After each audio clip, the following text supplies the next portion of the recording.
Hello and welcome, everyone. Thank you so much for joining us for today's webinar. We are excited to welcome you to Back to Virtual, Why Virtual Events Are Rising Again and What to Do About It. Thank you for joining us. My name is Amanda Law, and I am the Marketing Event Manager here at Cadmium, and it is my pleasure to be your MC today. We're thrilled to have you join us as we explore the growing resurgence of virtual events and what that means for your planning and strategies moving forward. Whether you're an event professional or part of an organization looking to enhance virtual engagement, today's session will equip you with valuable insights and actionable tips to navigate this shift confidently. Let's meet our outstanding team that is presenting today's discussion. First up, we have John Corin, Director of Multimedia Productions here at Cadmium.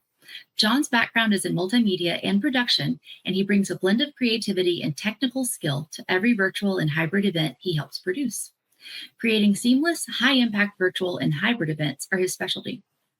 Next up, we have Kendra Matarazzo, our Director of Online Events. Kendra's background is in events and nonprofit work, and she has been with Cadmium since 2009.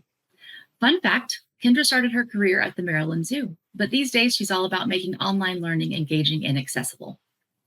Last but not least, we have Mike Nussbaum, Livestream Project Manager at Cadmium. Mike's background includes finance to founding an event tech company.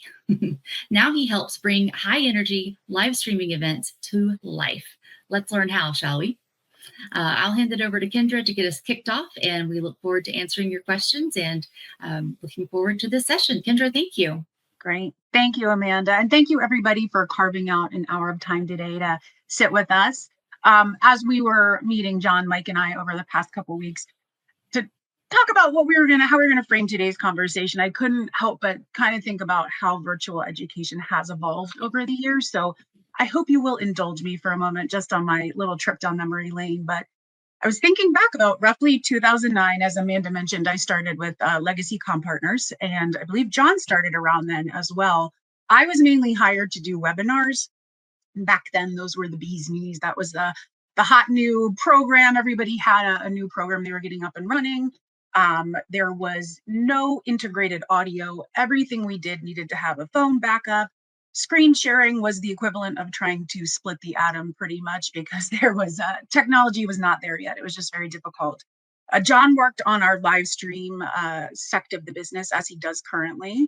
So that was also very different, because usually what that entailed was him on site with the camera, grabbing the feed from our live presenter, and then one of us alongside of him manually pushing a slide along as the presenters were going on. So we've obviously, really advanced since then, and it's been really interesting to see how things have evolved over the years.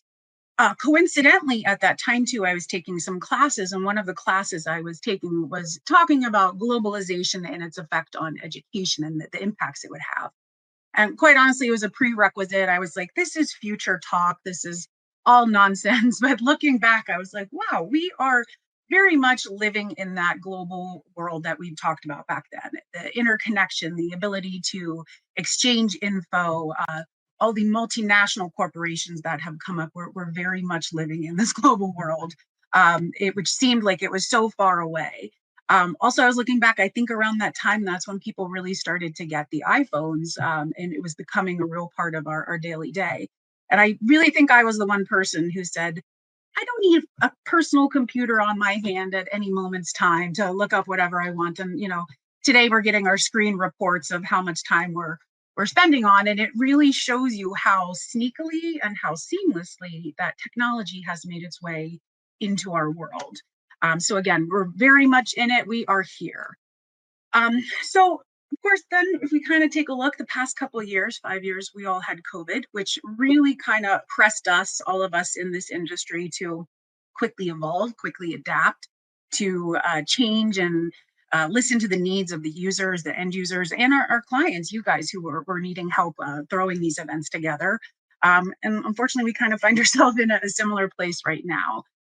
With COVID, we saw not how, obviously technology was very integrated into our lives, but how essential it really became at that time, how we needed it to work, we needed it to live, we needed it for education, for our kids, all of that. It was a very stressful time. And unfortunately, again, we're kind of finding ourselves there. So hopefully today we'll kind of dig into that and hopefully take out some of the confusion of what's going around.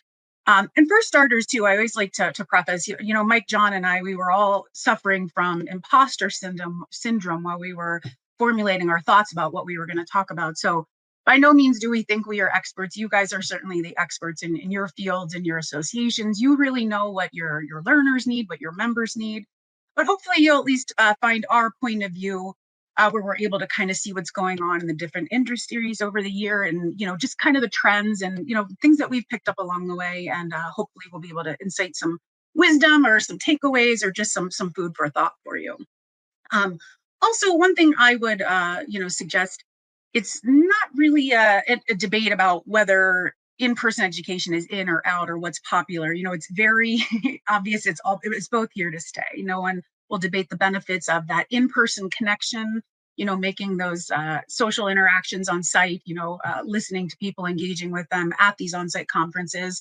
But also, you can't debate the benefits of not having to go to the airport, waking up at 7:45 to sit in a freezing classroom. I think it's very relevant. Both are very in the forefront. They're ways that we learn. Everybody's, adapting to them. So they're both here to stay. So for today, we're going to talk about, what are you up against? I know that things are kind of in chaos.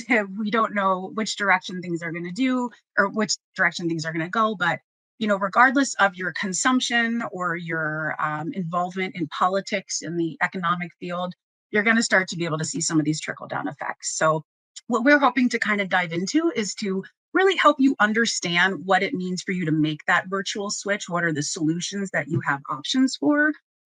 You can mix and match things. There's a different ways to do things all around. And we've got a really creative team that'll, hopefully be sharing some of the things that we've seen over the years. But our goal for today, we'll go over, of course, the best practices, some cautionary tips. We may not have an instant solution for you, I hate to say, but hopefully with what we're saying, I would encourage you to really think about your educational strategy long term. Hopefully you'll get a tidbit that can help you in the immediate future, but really think about how it's evolving. It's also with this new generation, the younger generations coming in, there's a different style of learning. We understand more about how people learn, and there's also a better work-life balance. So I think that integrating online education into your strategy might be a helpful way to, expand, evolve with the times. And again, also kind of identify where you can pivot quickly. So if you're in this state where we're in currently, where all the control has been pretty much ripped for us, a event planner's nightmare, this allows you, gives you some education. It allows you to make some, strategic moves to adjust as needed. All right, so let's kind of dive into where we are right now. So there is lots of change, lots of confusion going on, and how do we navigate? How will we get funding? How will people travel to our events? There's a lot of things up in the air, and things are still kind of changing currently. So as we mentioned, it makes it incredibly difficult and challenging for you all as event planners, which we understand and we very much empathize with. I kind of wanted to note just that we're starting to see this a little bit on our side, especially a couple of us. I believe Mike is in the DC metro area. John is West Coast, used to be with us. But as these changes were happening, being in this area, it was hearing a lot about federal workers being, impacted by these changes. And it seemed far enough away, but now we're starting to hear a little bit about how things are changing and how it's impacting our clients' events. So, for example, John works on a big project every summer. We broadcast to satellite locations. It's an educational company, and they've had to, adjust their plans for this summer because a lot of their attendees were teachers. And due to the state funding or Department of Education funding, they're not allowed to travel. They're not allowed to attend these things. Coincidentally, too, I have a friend who is putting on their annual conference this year. No virtual element whatsoever, but they were having a really difficult time with their vendor space and selling exhibitor space, mainly because they didn't know if they'd have materials in time. They couldn't commit because of the tariffs and, all the things that were, trickling down. So again, we're kind of seeing it very much in person. Mike, kind of curious, what are you hearing on your side with event tech? Yeah, I mean, certainly I am as busy now as I ever been. Going back to 2021 was probably our biggest year where everything blew up. But from my perspective, I'm actually really impressed with the attendance today. And I looked at the attendee list, and it was really, really nice to see a lot of familiar names that we went back to 2020, 21 with some of you, and really we were in the trenches together, and we had to figure out a lot of things. And I give a lot of you that were on that list a lot of credit for really pushing Cadmium and giving a lot of feedback and a lot of advice and a lot of suggestions as far as how to build this as a virtual platform. And from my perspective, I've seen a lot of challenges, and the feedback that I'm getting is we're concerned about attendance. And, can people travel? Will it be approved by an organization for their folks to travel? Will people want to travel? Can we bank on everybody attending? But then the other thing that I'm hearing recently is, will our speakers be able to attend? We want to plan for a nice program with everybody on stage, but what if our key speakers can't come? We don't want to bring them on as a Zoom screen in multiple presentations. So it's not just concern about the attendees, but it's also concern about whether all of our speakers will attend, and what will we do if, some of them are surprising us at the last second that they won't be able to travel. So having backup plans and like it says here, planning for the unexpected is definitely something that I'm hearing from a lot of people. Right. Thanks, Mike. Yeah, I hate that plan for the unexpected. Expect the unexpected. It's a very cheesy saying, but truthfully, we're a couple months in. We've got a couple more years to go. So again, today, hopefully you'll get some takeaway nuggets. If anything, too, again, we would encourage you just to kind of really think long term too. If it's nothing in the immediate future that we're seeing that can help you, really start to think about how it can evolve longer term, because again, we don't like the pivot, the control being taken away from us. So the best thing we can do is educate ourselves and condition ourselves a little bit better on how to react. So what we are going to do is chat now. Let's say you are really considering the switch. What does that mean? What are those options? What are these crazy tech terms that we toss out at you all the time? So John is going to break this down for us a little bit, give us some best case scenarios. So John, thank you.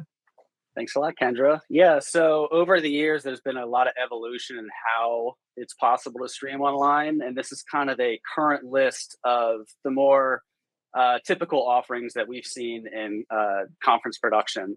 So first, you would have a hybrid event, which is combining the best of both worlds. You get your the in-person communication, and also you have the external communication of your remote audience, which then can be seamlessly put together using engagement tools. Everyone can communicate with raffles, polls, Q&A, so they're less separated. And to me, there is a debate about, is it better to go in person to a conference, or is it better to do it online? And there are pros and cons to both. So offering an online conference can offer you some advantages for sure. So you can, if you don't do a hybrid conference, you could do a fully virtual event as well, which has pros and cons as well. But for example, with a fully virtual event, you can still have your AV person with you, but remotely online. Like in this particular event we did right now, we have an AV technician that checked all of our feeds, checked all of our screen shares, made sure everything was going to go as flawlessly as it could technologically. So now we have the comfort level that our internet connections are good, our audio is coming through well, and you can see us properly. And that's all because we put plans in place to make sure that these boxes were checked. So you can sort of alleviate the tech stress of having someone that's keeping an eye on things for you. If there's less of different budget constraints, some conferences are still done on Zoom, and that's pretty much because Zoom is a very familiar platform.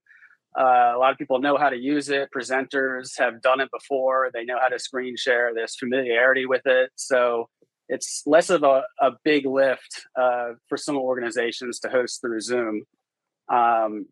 Some groups are doing pre-recorded content and then playing it back in a watch party type situation. That works out well too, because that all the material has been recorded already. It's going to fit your guidelines. It's going to be good material because it's been done in advance, and you don't have to worry about maybe presenters not showing up on time, or maybe a technical issue on the day of the event. In addition, you can have your in-person conference and then you can record it on site and then play it back at a convenient time. So you're kind of double dipping the material and getting more of a return on investment. If you don't require to watch at a specific time, you can do on-demand content libraries. So you can record all the content at your conference, or you can record it whenever your presenter is available and upload it in a repository and have it available to your members. So that's just 5 options. Some of these options can be mixed and matched to benefit your particular association, but that's just sort of a generic rundown of what's possible and what people are doing. Cool. Thank you, John. And Mike, do you have any insight, perhaps how you guys are using some of these, or what are the more popular ones with you all? Yeah, you know what? I just thought of this. And Brian, if you wouldn't mind bringing up my screen share, I have a couple very recent examples, and I think it might just be best to show a couple examples. This event just ended yesterday. And so as far as having the multiple ways to engage the different audiences, this was an on-site event. So you can see this is in EventScribe, just a tile screen. You can have the mobile app just showing everything the same way.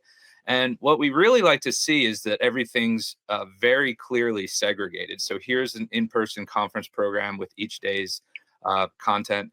And then here's the virtual event. So this is really nice because on Cadmium, you can mark things as being live streamed. You can say these are recorded, and you can use these different tags and separate them both on the tile screen, but then also saying, hey, this is the virtual program. This is what's being live streamed. And then as far as that Zoom breakout format, this is also just marked separately using these icons. And you can see what's nice for a viewer from home, if they have a preference as far as which of those different formats John just mentioned that they really prefer, they can go to this navigation and say, hey, I really like those live onlines. I like seeing the speaker. I like putting my camera on. I like talking to the presenter. So then you can just say, hey, I definitely want to make sure that I see all of these. And so we've seen a lot of these where you have these speaker breakouts. And then this was another organization with a really, really unique format where they had an on-site event where they captured the content and then they basically rolled everything into a virtual event 3 weeks later. So a lot of the same formatting took place with multiple ways of engaging the audience. And it was just really nice because you can see that they have a similar kind of breakdown. Here's the on-site program. Here's the online program. And I really, really just enjoyed the different events and that they're really getting creative with these, just given that they have the different types of formats. So I will leave it at that. Actually, I'm going to show one more thing just for fun. One other thing I really like about on-site events is they are getting more creative all of a sudden. So this was just one little unique thing that I loved about this event was typically with a live stream, you'll open up 15 minutes early and you'll just have rolling slides. But there were some events taking place before different sessions. And so this session opened up 30 minutes early. So I'm finding some creativity and some renewed energy with these types of events where I think a lot of that creative energy was like 2020, 21, and then virtual kind of became a necessary evil where we were just doing the bare minimum to get through it. And so I'm really enjoying. I think this is just recharging for me personally because I'm seeing a lot of organizations really saying, hey, these are the conditions we're being given and we're making the best of it. No, that's great. Those are great examples. Thank you. And, similar to any type of on-site event, if, some of our planners there do a little bit of both, everything needs a little refresh, a little zhuzh up every couple of years. So you're absolutely right, Mike. I think everyone definitely suffered the post-COVID burnout. How many social hours or, concerts would they subject us to on virtual events? But it is cool to see. Very cool. All right. Well, John, thank you again for, highlighting those options. If people actually, we do have a question. So let me hop back because I think it's very timely. So we did get a question and this is something that we actually chat about internally quite a bit too. So for hybrid, our largest cost is the AV labor. Do you have any suggestions on how to reduce this item? And then of course, other than not meeting in a union tier 1 city. So, John, can you talk a little bit about the union laborers and what they may experience on site? Right. Yeah. Union labor is not inexpensive. That's it's pretty obvious. But if you're in a regular city, there are a few things that you can do. Um, if you schedule your program so everything happens in the same room, you can hire less people. So that could be a benefit for you. And in addition, a lot of times when you book a crew, you're booking them for the entire day. So if you only do like half a day of sessions, you're still paying for the full day. So it's in your best interest to maybe host some more sessions in that room to offset the cost a little bit. In addition, you can really look at the internet fees and really try to understand what the bandwidth is. That's sometimes you can get away with paying for minimal bandwidth by just lowering the quality of your stream a little bit. That could save you thousands of dollars. You can also look at the equipment that they're providing you. You kind of have to have a different level of understanding about the equipment, but sometimes an AV company will put in inflated value equipment for no reason, like video switchers and stuff when there's only one computer in the room. So you really got to ask the questions like, what is the purpose of this equipment? Do I need this? What's the step down from this? Because they're always going to try to have the most expensive equipment in there and provide some sort of justification for it, but it's not always justified.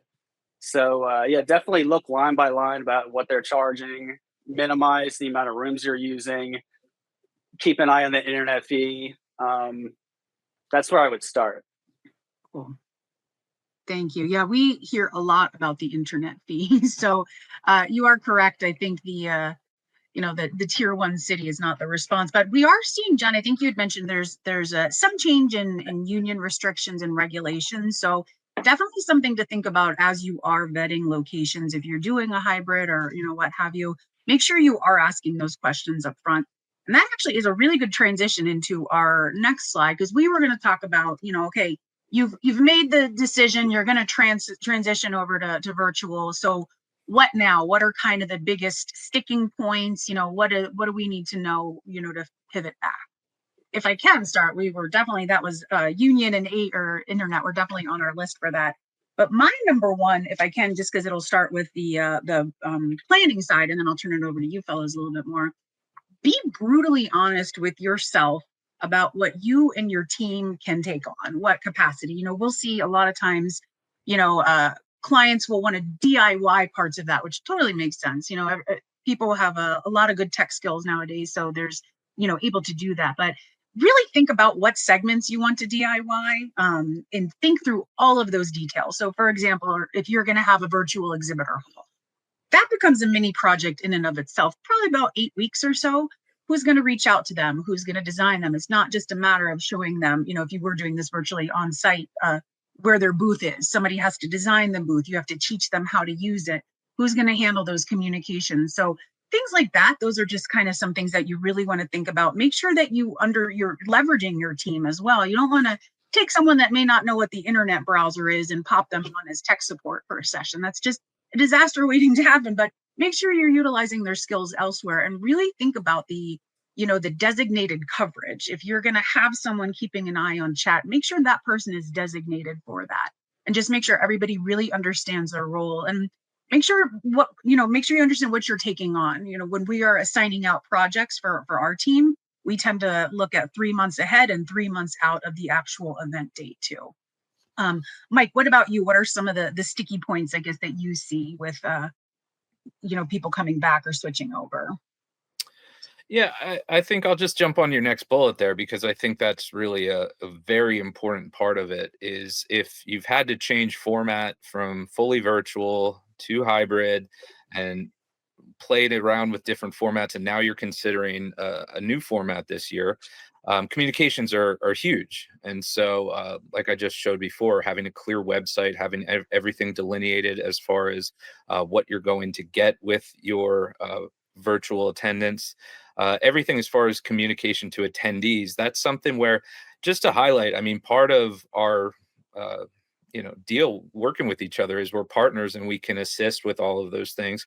One of the things I've been doing recently is just making sure that we can generate screenshots for you and give you communications templates. Here's what to expect. Things like technical tips, especially if we're talking about government attendees and firewalls and all of those fun things. We have all of that covered as far as just making sure that you can get adequate communications out to everybody, and we can definitely assist with that because we've been through a lot of these now. No, great point. I had a note too. Essentially, your conference site is serving as your convention center, in a way, if you're going on site. So we were in our pre-show stuff, we're chatting about how it's not as simple. If you notice, if you're on site, that it seems like traffic's getting a little bit sticky here. Let's pop a sign, let's pop a volunteer.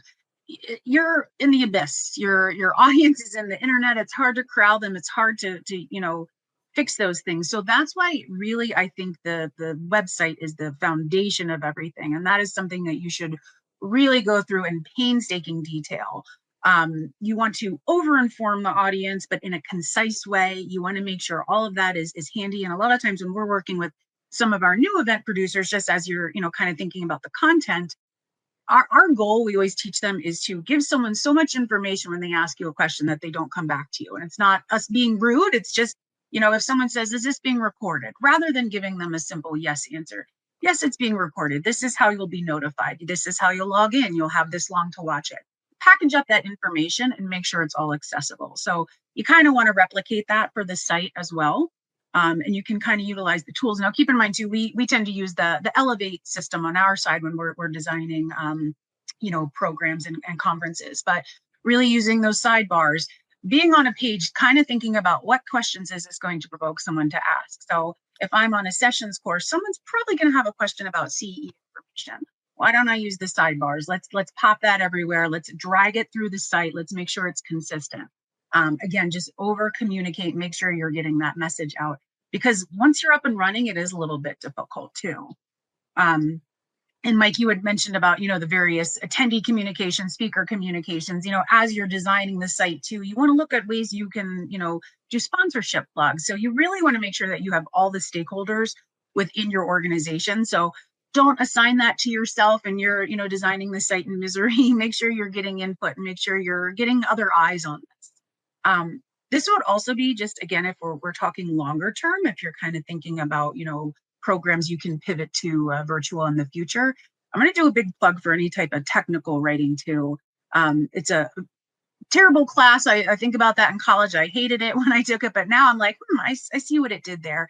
So even if it's not you taking a class or some sort of free online offering, kind of look in, educate yourself a little bit more. If somebody needs to be writing those login instructions, and Mike mentioned we have templates, but make sure you have somebody that is kind of refining that skill. So just a little plug for a little professional development if anybody needs anything for that. But yeah, let's go ahead about AV testing and tech tips. So this is turning over to John and Mike. What do you fellows have for us here? I know we kind of already touched on the internet costs, but anything else?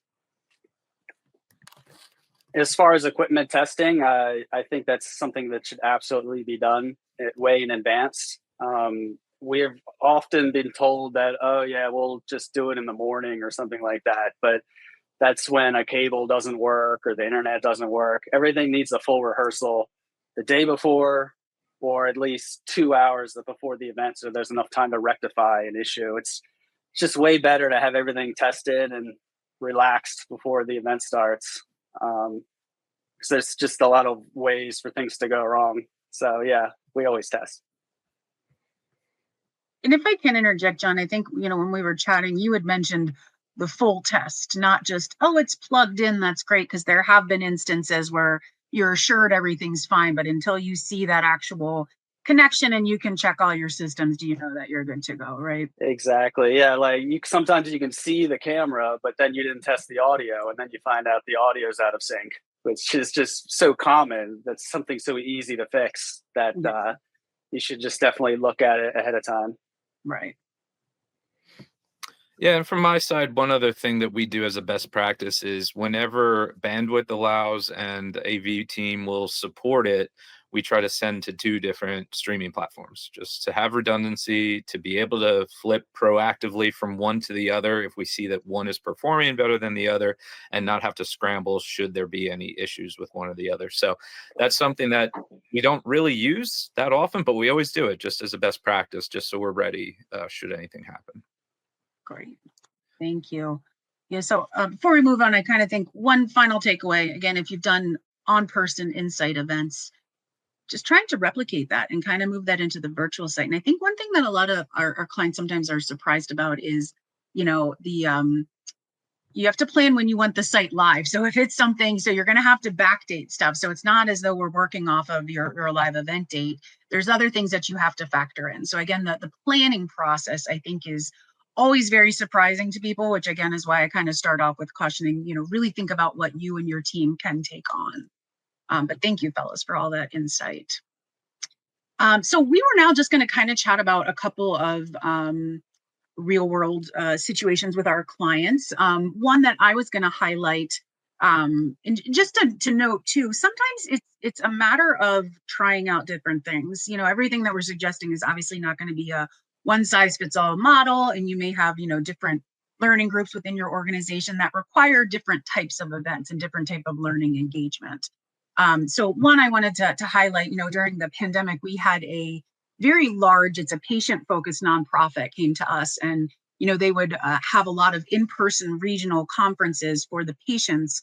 And obviously during COVID, you have an immunocompromised population. They weren't able to go on site. So we turned everything to virtual. We did all of the regional conferences as well as the national, and all of those, were pretty successful, but kind of found out after a while, maybe they don't need that much. So they played around. They established an event using an RTMP feed, which John kind of went into, which is pretty much where you're on site. So they're having the live event, and then they're working with the AV team to give us a feed, and then we're broadcasting it on our side. So they'd kind of switched around, found out that didn't work for them, and now they've kind of scaled back. So again, it might take some trial and error for you, but there are different ways to do it, and there's a way to find your sweet spot for sure. John or Mike, you guys have any to mention or any? Yeah, I can jump in with one that is another recent event. I just showed the website before, but APA, the American Planning Association, I really appreciated their format because it was pretty unique. It's one event in Cadmium, and it had dates that were basically a 3-week gap from when you had the in-person event with its own program, and it was being recorded. And it wasn't just that replay that John mentioned, where we took everything from the in-person and then played it 3 weeks later for everybody. It was actually its own 3-day robust virtual program. So it was virtual first. So you had the on-site experience. We had some keynote sessions that were replayed because then you can capture the excitement and the energy from the in-person event. And that presenter and the association is also in there engaging them in the chat. But then most of it was, hey, we're going to take this annual event and we're going to make it virtual first and talk to that virtual audience, make sure that they're engaged the entire time. Got tons of questions, lots of attendees, a lot of excitement, a lot of great feedback. So that's something that has really just gotten me a little bit inspired to recommend to others, because it is challenging from, I'm sure, a planning perspective to produce a full virtual or full in-person event and then 3 weeks later come back and produce a virtual event. But that's where Cadmium can help with our partners. We try to take all of that burden of the production off of you so you can just gather up your speakers. Training is not a huge deal anymore because everybody's familiar with Zoom. Most of these are produced in Zoom. So in the past 21, 22, we're still doing individual tech checks. We can do one big training. We can do one big speaker training, and then we can follow it with a moderator training, just so they know what to expect. So that was a very unique experience, and just to be part of it and see how happy the attendees were, I think that thinking that the virtual audience isn't just a second-class citizen that's just watching an on-site event, but we're really going to cater an annual event for them too. I think that was really, really successful, and it was nice to be part of it. That's a great point. And I know we had all chatted about, while we were discussing, the importance of engagement, and, there's lots of features and there's, ways to incorporate the audience. But that's kind of one thing I think all of us had noticed from being on site a lot is that people are ignoring the virtual audience, but obviously it's much easier to engage with the in-person audience. A couple of years ago, John, you and Brian and I were on site for a group that had a large conference, but afterwards they would have an after the show type style where we would cut to another camera feed, and there was a live interview going on where they were just addressing the virtual audience questions. So of course that was a big setup, but it was something new, a little bit different and exciting to see. And I think that the virtual audience definitely appreciated that for sure. Yeah. You know, that was a really fun event, honestly. Yeah. It made the online event like, oh, we're getting something that the in-person people are not getting. So they felt more special. Exactly. And that also helps with revenue. It kind of differentiates and it makes that virtual side a little bit more appealing, for sure, for sale. We also have a client, I think, I believe they would do a couple a year, but I know, John, you work very closely with them. They've pretty much switched to all of the on-demand, and then I believe they do live Q&A though. Is that correct? But previously they would do all live sessions, and sometimes that planning is just a lot. That is a lot of herding kittens for people, depending on how many tracks you have. So I believe they scaled it back. Is that right? Or adjusted how they were doing that? I don't know exactly which client you're talking about, but yeah, it is a familiar story. But yeah, we've had a lot of clients that they like pre-recording their content and then inviting their speaker to be in the conference during the event to answer questions. So they can watch the content, but also still be answering questions in real time, which has a great value in my opinion. Mm-hmm. Yeah, absolutely. And also too, sometimes it's difficult to nail down those keynotes or those various speakers. The date may work good. So it does offer a little bit of flexibility for them because, schedules change, things pop up a little bit differently. But gentlemen, anything else on that? We can kind of chat more about engagement, but I think that's pretty good as far as, the clients, the trends we're seeing. But really it does kind of seem to be that separate on-site. I have one of my clients as well, Mike, is doing that, which you had mentioned, where it's the full on-site and then a couple weeks later it's totally virtual. So, but it's the same speakers, pretty much the same presentation, but they've had a lot of success with that. And again, it kind of just splits out the workload. It still is a lot to take on, but hopefully, spreads it out a little bit more. Yeah, if nothing else, I'll emphasize that's the trend that I'm seeing right now. Like that's where anybody who's planning on it, I'm seeing enough of it to notice that this is something that's current and it's something that has been working. So thinking about how you might be able to capture everything during your in-person event, have some sort of mix of everything from the event being, broadcast to having all new content. I'm seeing a lot of that with a following event being virtual and speaking directly to that audience. Yeah. Awesome. Well, thank you. And let's chat a little bit more about some of the engagement tools. So we have quite a few of our own that we tend to use. And I know we were kind of going back and forth. Some of us are kind of split. I know I tend to see in a lot of our events, some people love that engagement. They love chatting with people. Other people, sometimes it's purely transactional. So you kind of have to adjust and make sure you're catering to both audiences. But what would you see? So this is just some of the items we had listed out that are usually come along with, the audience response systems within our platforms. But what are you guys seeing, or what do you think is the most helpful one, or what are people utilizing the most? Yeah, I can take a couple things from my experience. For all of you that have been previous Cadmium clients, I mean, the audience response system is the standard. But what has been interesting recently is to see how people are treating it for an in-person event that also has a virtual audience, because there are both ways that you can play it. When we have, let's say, an event where maybe it's a large in-person audience and people are intimidated to go to a microphone, that we use the mobile app as a way to gather questions. And that's nice because we can vet them, they have upvoting, and then we can be more selective on stage as far as which questions we ask. And so that's nice. That's preferred by a lot of our organizations. But one thing that I've seen that helps recognize the virtual attendees is that we'll actually turn Q&A off in the app. And so anybody that's on site, if you think that you'll get enough questions at the microphone and you don't need the on-site audience to use the audience response system, then keep it off.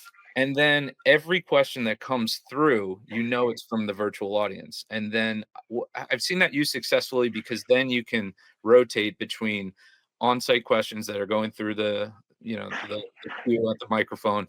And then we know that, hey, let's recognize the virtual audience. This is definitely a virtual question. Otherwise, when you have people in the room, it's one big bucket of in-person and virtual presenters. The other thing that I've seen as far as engagement right after a session, those Zoom sessions, like I said, they're a lot of the times called Meet the Speaker. We have seen a lot of success. We've seen a resurgence in those. So it could be a live presentation, it could be a pre-recorded presentation, but immediately followed by a Zoom. And so I will give some caveats just because I've seen these be a little less than successful because it's almost an afterthought that we think, hey, it's Zoom, it's going to be easy. But finding adequate staff to do that and making sure that you don't get the week before and not have enough people to start it, we do think and recommend that you should have somebody that's at least tech savvy enough that if a presenter comes in, they want to share slides, that you can advise them, you can give them some instruction. And with some of the events, maybe even, hey, do we have enough Zoom accounts to do these 6 concurrent sessions? So this is something Kendra, John, like the team has been assisting with for years. It's not really our core business, but as part of the overall event, bringing those ideas past us early in the process, we can just give you some of our experiences of how best to plan those in advance to have the most success. Yeah, well, that's great. One of my notes too, Mike, that's a great point about, just the speakers and making sure that, they're available and that special after session. I also think too, even in the beginning pages of your planning, make sure you're really vetting the speaker. You may have the most seasoned speaker. If they're, if you're pulling them for totally virtual, they may be great on site, but you throw in the tech elements and that does kind of, throw people for a loop. So to your point, make sure you have a staff. There are resources if that's what we partner with a lot to help people. But that is one of my things, just making sure they're really comfortable and engaging and, that they'll work well with the audience as well. Yeah. So what of these engagement tactics that we've had, what are some of the most effective ones that you guys have seen? Some people are really big into polls, some people think, it's just kind of there. People might be looking away from their screen. Which ones do you really think kind of capture and really pull the audience in? I can speak from the live stream perspective. There are challenges with polling just because there's a latency involved. We use WarpWire Live, which is Cadmium's own streaming platform, and it's actually pretty low latency, but it's still 20-25 seconds where there's a delay between when the person delivers the question and when the person at home sees it. So if you can adequately train the presenters in how to fill that time, then great, you can use polling. But in that recent event that just ended yesterday, I did actually pop into a Zoom session. And when you're in Zoom, I think that's real time. That's where you throw up the polls and you have more dynamic chat and everything's real time. So I would say get a little more creative if you're doing those types of sessions. With the Q&A, I think it's nice to recognize the person. So if you're on stage and you're delivering a question, if you're a virtual presenter also, always recognizing the speaker's name, or as far as the attendee's name, just to recognize, thank you for the question, things like that. And, from my perspective, I would say the number one thing that I see, I actually just saw a question. That's what kind of distracted me there. As far as I'm going to throw it out there. So Doyle here has said, how do you get buy-in for new event formats like pre-recorded sessions with live Q&A when there's hesitation about them not being truly live? So I'll just jump on that because I'll be candid and just say I think that's a safe option. But I do get feedback that it's not as engaging, and you're not fooling anyone. Like, let's just say that's one thing I think early in COVID we could kind of say, oh, this appears like a live presentation, and that, oh, maybe if you wear the same shirt, you'll fool everybody that it's just going from that live presentation into a Q&A. But I think everybody's wise to it by this point. Now, if you really do have concerns as far as getting speakers, having challenges with them, delivering on their presentations, then sure, yeah, pre-recording is a really nice way to eliminate a lot of the stress that you have with a live event. But just finding ways that you can sprinkle in some of those more engaging components is always good if you take that on. And I can mention this. We've done this a few times where we'll do a random raffle during our event. So everyone that is logged in is automatically added to the raffle, and that can include on-site individuals as well. So then we can randomly select someone from either audience. So that's a way to have people contribute. In addition, you can have like a photo contest if you want. Everyone upload a photo, and then you can have a judgment of them after the event and maybe give them a prize. So you're just encouraging people to participate to the platform, and maybe having a raffle is going to encourage that a little more. Yeah, absolutely. A little more participation for sure. And I think at some point we're like, it's a virtual event, it's not an in-person event, but there are certainly ways where you can incorporate, it's not going to be a one-to-one transition exactly the same, but we are seeing too a lot, just for further engagement, a lot more QR codes being kind of integrated. John, I know you had mentioned that in some of our discussions. Where are you seeing that, and how is that, making things a little bit easier for the audience, or, kind of breaking up that lecture style format? Yeah, so in person, a lot of polling is done through QR codes. So it's very easy to get to it very fast. And then if you're at home, you still can scan the QR code. So everyone's coming from the same spot. Sometimes a presenter has a preferred polling tool, and maybe they're the only session using it. Well, that's sort of okay because they're using a QR code. Nothing needs to be installed. So it's gotten a lot easier where you can sort of pick and choose how you want to do your engagement. And if someone has their own preferred method, they could still use that and it'll still be pretty successful. Right.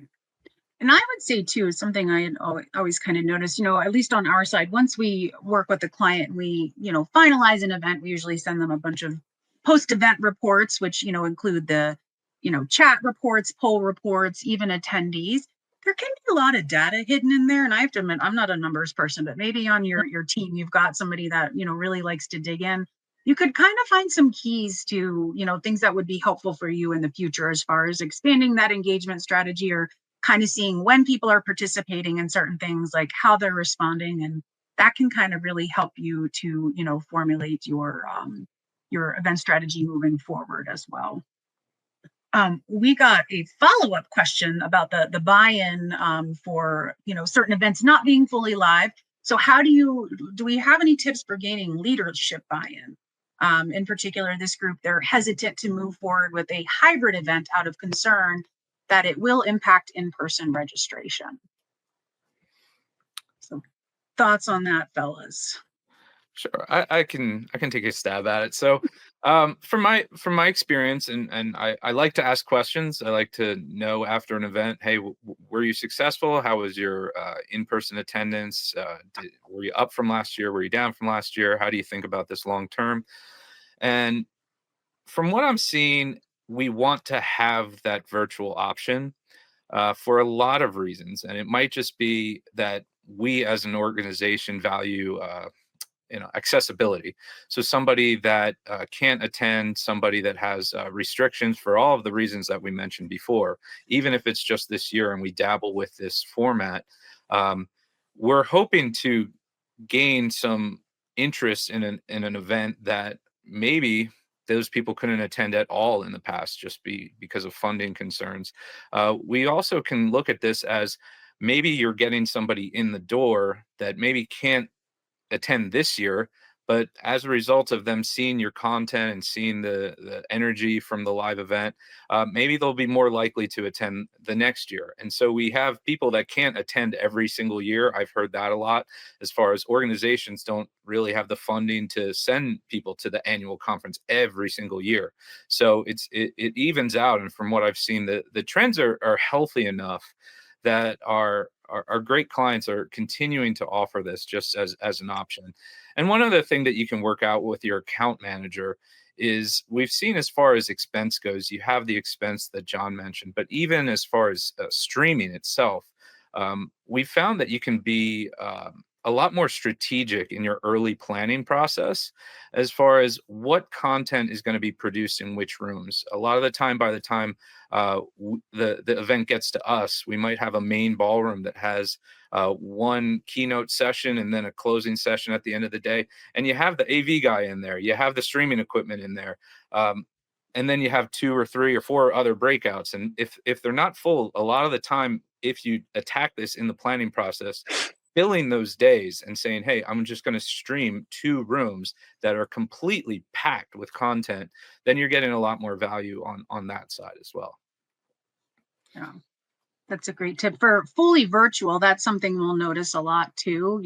For the fully virtual conferences, people will come with the same schedule that they would have had on a live person, an in-person conference. And maybe that doesn't translate as well. So to your point, Mike, getting that schedule in advance can really impact staffing costs.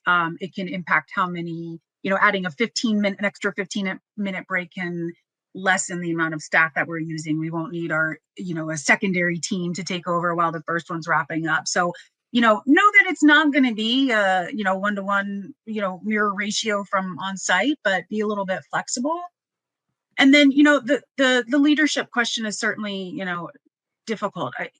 I would say too, one thing that I was kind of not surprised about during, COVID, there was so much emphasis on the virtual, and then it was in, it's out. But I thought it was funny because John and I've been doing this for 16 years. And I'm like, I didn't know it was out. We've been doing this even when it wasn't. So no one gave us that little memo. But back when, before COVID, a lot of people were just streaming certain tracks on site. So, to your point, really utilizing that schedule, using those streaming channels, those rooms, maximizing the AV, but maybe pick a selection, or maybe pick, one of the main sessions and just kind of, ease them into it. That could be an option too, if you have not tried that. So, not fully jumping in where it would totally impact, the in-person audience, but still, making those appealing sessions and, giving an online offering for some attendees as well.